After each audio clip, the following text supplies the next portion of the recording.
Merci, Monsieur le Ministre. Pour le groupe Renaissance, Madame Danielle Brulbois. Madame la Présidente, Monsieur le Ministre, mes chers collègues, les traités de l'Union européenne n'ont pas été réformés depuis la ratification en 2009 du traité de Lisbonne. Or, le monde a changé. Après une décennie de bouleversements profonds, aggravés hélas encore depuis le 24 février 2022, l'Union européenne doit s'adapter à un nouveau contexte de guerre, un nouveau contexte d'insécurité géopolitique économique, et elle doit aussi se préparer à l'adhésion de futurs membres. Plus que jamais, nous avons besoin d'Europe et d'une Europe plus ouverte, plus efficace, plus unie, plus solidaire et surtout plus forte. Dans cet objectif, la résolution adoptée le 22 novembre 2023 vise à augmenter le nombre de domaines dans lesquels les actions seront prises plus facilement, car décidées par un vote à la majorité qualifiée plutôt qu'à l'unanimité. Rappelons que c'est un vote et qu'il est légitime que les citoyens européens s'expriment sur l'Europe qu'ils veulent pour demain à travers leur Parlement qui les représente. Mais il est important de rappeler que cette résolution n'a aucun effet contraignant ni valeur juridique. Ce n'est qu'un avis, comme celle que nous votons à l'Assemblée nationale. Ces derniers mois, on entend des affirmations fausses ou trompeuses sur une prétendue perte de souveraineté de la France au profit de l'UE. Sur l'étiquetage, par exemple, on entend dire que des affabulations telles qu'on mangera des insectes sans le savoir. Pour contrer ces mensonges, pouvez-vous, Monsieur le Ministre, nous réaffirmer que cette résolution n'a pas supprimé le droit de veto des États membres de l'UE, et que vous êtes vraiment désagréable, et qu'un traité ne peut être révisé qu'après un vote à l'unanimité des États membres. Le chemin vers une révision des traités est donc encore long. Pouvez-vous nous dire, Monsieur le Ministre, la position du gouvernement sur ces propositions et sous quelles conditions le gouvernement est prêt à entrer dans ce processus d'amélioration du fonctionnement de notre Union européenne? Vous êtes vraiment désagréable, tout à fait, oui. Merci, Madame la députée. Monsieur le Ministre, vous avez la parole et seul Monsieur le Ministre a la parole. Merci, Madame la Présidente. Madame la députée, vous avez rappelé quelque chose de très important. C'est que cette résolution dont nous discutons ce soir, elle a été votée par une majorité de députés européens, dont un nombre significatif de députés européens français.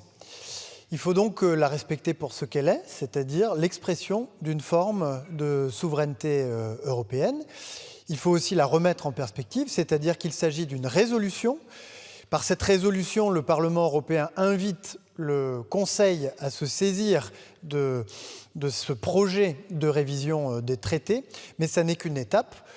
Car comme vous le savez, une révision des traités supposerait d'abord l'unanimité au Conseil et puis à l'issue de ce travail de révision, une ratification démocratique dans l'ensemble des États membres.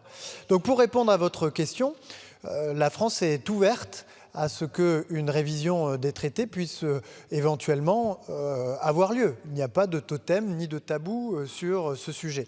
En revanche, nous souhaitons au préalable que soit bien défini et qu'un accord européen soit trouvé sur les objectifs politiques que nous voulons donner à l'Union européenne, sur les moyens que nous souhaitons lui consacrer, et en particulier les recettes et les budgets. Ça n'est qu'ensuite que devront se poser les questions de gouvernance, de modalités de décision, puisque quand on se retourne sur la période récente, on s'aperçoit que des choses qu'on n'imaginait pas possibles en Europe, l'emprunt commun, la fabrication de vaccins, désormais la fabrication de munitions, que tout cela en fait a été possible à traité constant.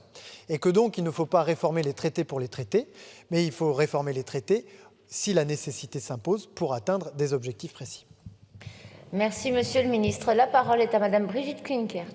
Merci, Madame la Présidente, Monsieur le Ministre, chers collègues. L'ADN de notre majorité, c'est l'Europe.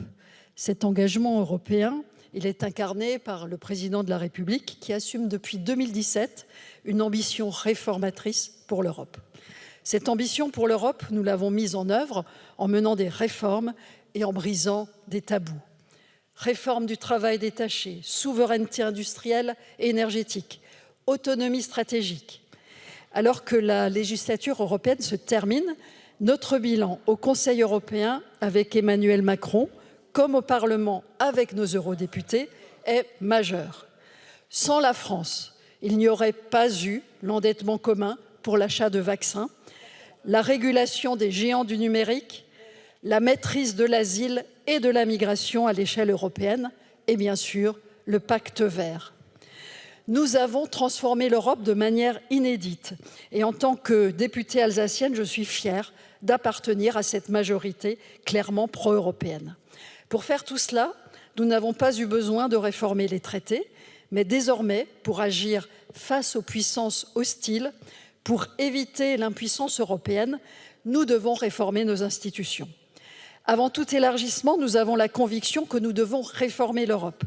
Cette résolution dessine des pistes intéressantes, notamment la fin de l'unanimité au profit de la majorité qualifiée ou le renforcement du Parlement européen dans le système démocratique européen, c'est-à-dire le renforcement de la voix des citoyens. Monsieur le ministre, quelle est la position de la France sur cette résolution du Parlement européen, en particulier sur le droit d'initiative législative du Parlement et sur les réformes de l'exécutif européen qu'elle propose? Et quelle est votre position sur la tenue d'une convention de révision des traités? Je vous remercie. Merci Madame la députée. Monsieur le ministre, vous avez la parole. Merci Madame la Présidente. Madame la députée, vous avez rappelé qu'il y avait en 2017, dans les propos du président de la République qui se sont tenus dans le grand amphithéâtre de la Sorbonne, un certain nombre d'éléments qui à l'époque paraissaient inaccessibles pour l'Europe et qui sont depuis devenus des réalités. Et si vous me l'autorisez, je vais les reprendre. Le salaire minimum, la régulation du travail détaché, la taxe carbone à la frontière, la régulation des géants du numérique, la création d'universités européennes, la régulation de l'asile et des migrations, l'Europe de la défense, la réciprocité dans les accords commerciaux, la politique industrielle. Voilà autant de tabous qui, en 2017, ont été pris à bras-le-corps par le président de la République, cette majorité et les députés européens qui ont été élus en 2019 et qui sont devenus des réalités. Mais il y a peut-être un élément qui est plus important encore, qui jusqu'à présent était un mot interdit en Europe, qui figure dans ce discours de la Sorbonne et qui est désormais rentré dans le langage courant, dans la grammaire européenne, c'est le concept de souveraineté européenne, c'est-à-dire la capacité pour l'Europe à se doter de ses propres outils, à n'être plus dépendant des grandes puissances de ce monde et à être donc libre et indépendante. Et force est de constater